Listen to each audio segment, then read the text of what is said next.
सिख इतिहास का सुनहरी पन्ना नाभा रियासत। नाभा रियासत के राजे नूं रियासत तो कीता सी लांबे। रिपू दमन सी नाभा रियासत का राजा। राजे नूं रियासत तो हटाए के विरोध विच लग्या सी मोर्चा। सत श्री अकाल जी, मैं है गगनदीप सिंह अनंतपुरी। तुसीं जुड़े हो सिख चैनल दे नाल। इतिहास की लड़ी दे विच अज दे दिन दे नाल संबंधित इतिहास लैके हाज़र है। आओ झात मारते हैं इतिहास दा जो अज दा पन्ना खुल के सामने आया।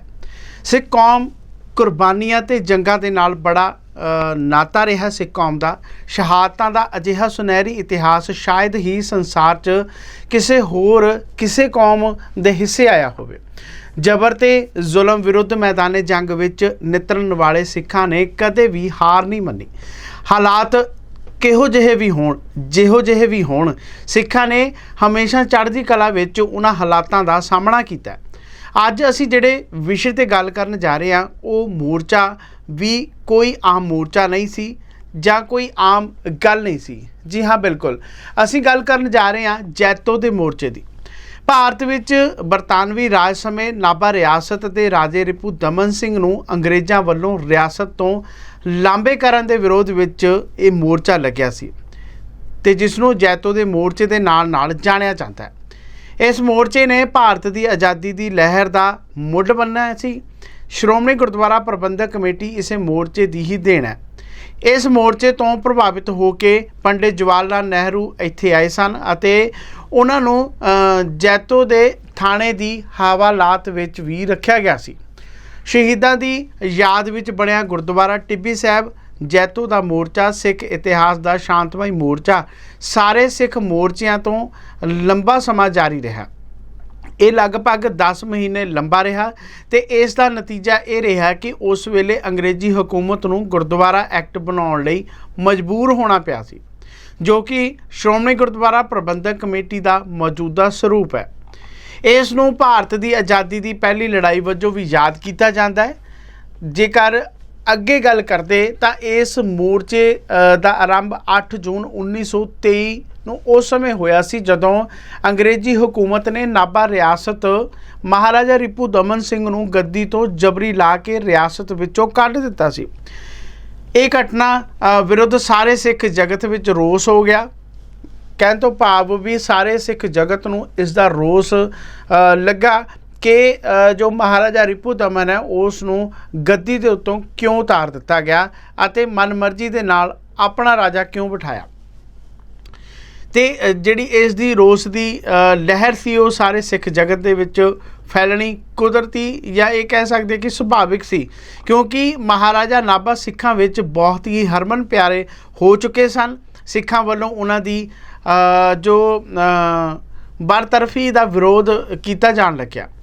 अंग्रेजी हुकूमत की इस कार्रवाई के विरुद्ध रोस प्रगट करने लई 5 अगस्त 1923 नूं अमृतसर विच श्रोमणी गुरुद्वारा प्रबंधक कमेटी की एक बैठक हुई, जिस विच महाराजा रिपू दमन सिंह प्रति हमदर्दी का मता भी पास किया गया अते 9 सितंबर नूं महाराजा रिपू दमन के हक विच नाभा दिवस मनाउण का ऐलान कर दिता। अंग्रेजी हुकूमत वालों महाराजा रिपू दमन के संबंध में कोई भी मता पास करन की आग्या ना होने के बावजूद सिख संगतां वालों 9 सितंबर नूं पंजाब भर में थां थां ते मुजाहरे किए गए अते महाराजा की बहाली के मते पास किए गए। जैतो मंडी विच भी अजिहा मुजाहरा देखण नूं मिलिया ते करन उपरंत गुरुद्वारा गंगासर साहिब विखे दीवान सजाया गया अते अखंड पाठ साहिब की लड़ी भी जिहड़ी आ उत्थे आरंभ की गई। सिखां दे इस रोस तो अंग्रेजी हुकूमत बेहद खफा हो गई सी। इस तो जिहड़ी है भै भी खाण लग पई सी। ये कह सकते हैं कि उन्हां नूं ये बिल्कुल भी पसंद नहीं सी। जैतो विखे अखंड पाठ साहब की लड़ी नूं हुकूमत ने बड़ी वकावत वजों समझ लिया तो 14 सितंबर नूं जदों गुरुद्वारा गंगसर साहिब जैतो दे दीवान उस समय सजिया होया सी ते श्री गुरु ग्रंथ साहिब जी के अखंड पाठ साहब जिहड़े आ उस समय प्रारंभ सन, मतलब कि चल रहे सन, तो अंग्रेजी हुकूमत के हथियारबंद सिपाहियों ने गुरुद्वारे के अंदर दाखिल होके उत्थे एकत्र होए लोकां ते सेवादारां नूं गिरफ्तार कर लिया अते पाठ कर रहे ग्रंथी ਸਿੰਘਾਂ नूं बाहर खिंच के लै गए। इस तरह अंग्रेजी हुकूमत वालों अखंड पाठ साहब नूं खंडित कर दिता गया। अखंड पाठ साहब दा खंडित किया जाना सिख मर्यादा की घोर उलंघना सी, क्योंकि एक सिख दा जो विश्वास है जां एक सिख दा गुरु प्रति जो प्यार है, प्रेम है, तो संत जरनैल सिंह खालसा पिंडरा वाले ये बचन करया करते सन हमेशा कि एक सिख दा गुरु तो बिना सब उजाड़ी है। उस तरह जदों अंग्रेजी हुकूमत वालों जिहड़ा आ अखंड पाठ साहब नूं खंडित करके जो उत्थे दे सेवादार सन जां उत्थे दी संगत सी जां ये कह सकते हैं कि जो उत्थे जिहड़े गुरु घर दे वजीर अखंड पाठ साहब दी पाठ करन दी सेवा कर रहे सन, उन्हां नूं जिहड़ा गिरफ्तार कर लिया गया सी, जो कि ना सहणयोग सी। ते इस दी घोर उलंघना ते जो अगे सिखां दी रणनीति रही है उस दे उत्ते भी जिहड़ी आ तुहानूं चानना पावांगे। इस घटना नूं लैके महाराजा दे राजसी सवाल नूं धार्मिक जिहड़ा आ सवाल बना दिता सी। इस तरह नाल जो जैतो दा मोर्चा वो आरंभ होया सी, जिस दा मुख निशाना खंडित अखंड पाठ साहब नूं मुड़ अखंडित रूप विच चालू करना सी। कहने तो भाव जो उस समय एक कोताही अंग्रेजी सरकार वालों की गई सी, उसका बदला भी लेना सी। ते जिस तरह अखंड पाठ साहब प्रारंभ किए गए सन उस दे विच विघन पा दिता सी। दोबारा उस जगह ते अखंड पाठ साहब दी प्रारंभता करके उस दे जिहड़ी आ समाप्ति करके अरदास बेनती जिहड़ी करके ते जिहड़ी आ समुची हुई गलती दी जिहड़ी आ मुआफ़ी मंगण तो भी सी। सिखां दी धार्मिक जथेबंदी ने इस मोर्चे की कमान नूं संभालदिआं ਅੰਮ੍ਰਿਤਸਰ तो हर रोज़ 25-25 ਸਿੰਘਾਂ ਦੇ जथे जैतो के मोर्चे वाल यानी कि जैतो जिथे ये घटना वापरी सी उत्थे भेजने शुरू कर दिते। 25 ਸਿੰਘਾਂ ਦਾ एक जत्था हर रोज़ श्री अकाल तख्त साहब ਅੰਮ੍ਰਿਤਸਰ तो चल के जैतो पहुँचता तो हुकूमत वालों इन्हां ਸਿੰਘਾਂ नूं गिरफ्तार करके जंगलों विच लिजा के जिहड़ा आ वो छड्ड दिंदे सन। इस मोर्चे की चर्चा पंजाब तो बाहरले सूबिਆਂ ਦੇ ਵਿੱਚ भी होण लग गई। दिल्ली विच होए इंडियन नैशनल कांग्रेस दी एक समागम विच महाराजा नाभा नूं गद्दियों लाहे जाण बारे अते जैतो के धार्मिक मोर्चे बारे कांग्रेस वालों हमदर्दी जिहड़ी आ उस समय हमदर्दी प्रगटाई गई सी कि जो भी अंग्रेजी हुकूमत वालों किया गया है उसकी निंदा भी की गई। कांग्रेस वालों पंडित जवाहर लाल नेहरू, प्रिंसीपल गिडवानी ते मिस्टर के सनातन सारी स्थिति का जिहड़ा जायज़ा लैण लई जैतो की मंडी विखे जिहड़ा उन्हां नूं भेजिया गया कि ये बिल्कुल सचमुच है जां इस दे पिछे कोई गलबात जिहड़ी बनाई गई है। उस स्थिति नूं जिहड़ा आ देखण दे लई उस स्थिति नूं जां उस घटना दा जायज़ा लैण वास्ते जिहड़ा प्रिंसीपल गिडवानी ते पंडित जवाहर लाल नेहरू ते मिस्टर जिहड़ा आ सनातन सारी ते जिहड़ा आ एक होर नुमाइंदा भेजिया गया सी। इन्हां तिन्हां आगूआं नूं जैतो पुज्जण ते गिरफ्तार कर लिया गया क्योंकि वो सिखां दी हमायत दे लई आए सन जो अंग्रेजी हुकूमत के खिलाफ आवाज़ चक रहे सन। एक रात जैतो के किले दे विच एक कोठड़ी विच उन्हां नूं बंद करता गया। अगले दिन नाभा की जेल विच उन्हां नूं भेज दिता गया। 29 सितंबर 1923 नूं श्रोमणी गुरुद्वारा जिहड़ी कमेटी वालों सिखां दे धार्मिक मसलिਆਂ ਵਿੱਚ हुकूमत की दखल अंदाजी ना सहण कारण एक मता पास किया गया ਅਤੇ हर रोज़ 25-25 ਸਿੰਘਾਂ ਦੇ जथे भेजण नाल कोई तसल्ली बख्श सिट्टा ना ਜਿਹੜਾ नहीं निकलता वेख्या क्योंकि रोज़ाना 25-25 ਸਿੰਘਾਂ ਦੇ जथे जाते सन तो गिरफ्तारी दी जाती सी ते उस तो बाद अंग्रेजी हुकूमत जिहड़ी है वो 25 ਸਿੰਘਾਂ ਨੂੰ गिरफ्तार करके दूर दुराडे के जंगलों के विच छड्ड दिंदे सन। पर इस दे उत्ते अंग्रेजी हुकूमत के उत्ते कोई भी जिहड़ा आ असर नहीं दिखता क्योंकि रोज़ाना गिरफ्तारियां होंदियां सन, रोज़ाना जिहड़े आ छड्ड दित्ते जांदे सन।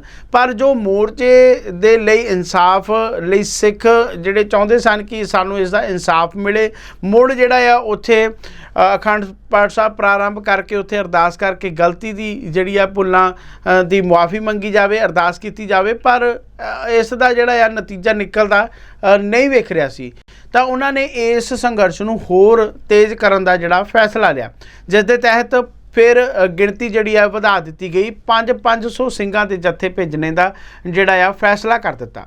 500 ਸਿੰਘਾਂ ਦੇ पहले जत्थे नूं 21 फरवरी 1924 ਨੂੰ जैतो पुज के गुरुद्वारा गंगसर साहिब नूं कब्जे विच लैण लई श्री अखंड पाठ जिहड़े ने प्रारंभ करन दा फिर हुक्म भी जारी कर दिता।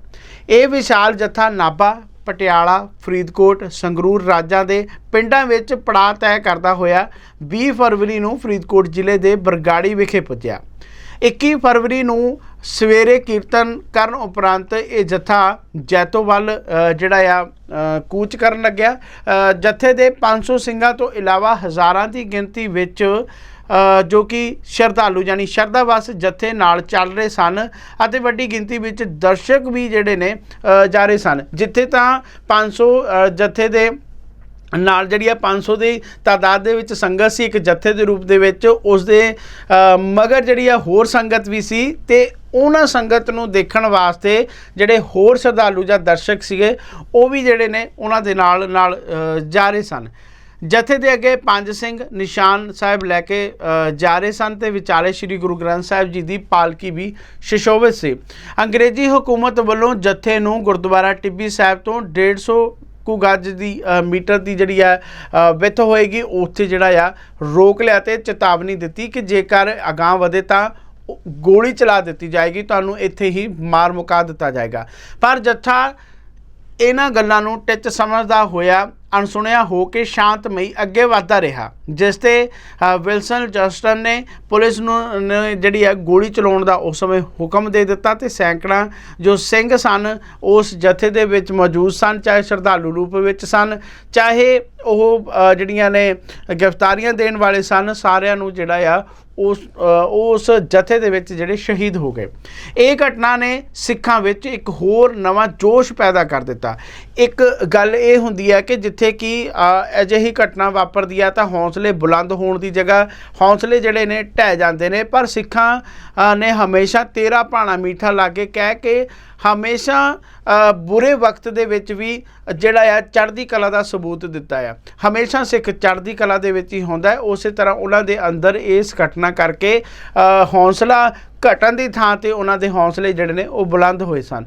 उन्हां विच जिहड़ा आ मोर्चे 'च शहादत पाउण दा चाह इन्ना ठाठा मारन लगा कि लोग शहीदी देण दे लई वध चढ़ के शामिल होण लग गए। ये सिर्फ जिहड़ी है गिरफ्तारी की गल उदों नहीं सीगी, लोग शहीद होने लई जिहड़े ने आप मुहारे हो के जिहड़े ने चलण लग पे सन।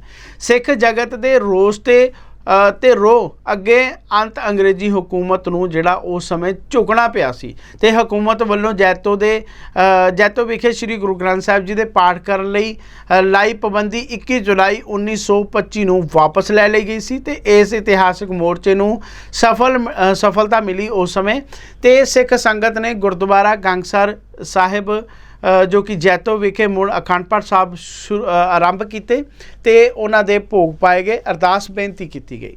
शहीदी जत्थे उपर जिस स्थान ते गोली चलाई गई सी उस जगह उपर गुरुद्वारा टिब्बी साहिब उसारिया गया है ते इस गुरुद्वारा साहिब विखे हर साल श्री अखंड पाठ साहब की इकोतरी भी जड़ी चलाई जाती है।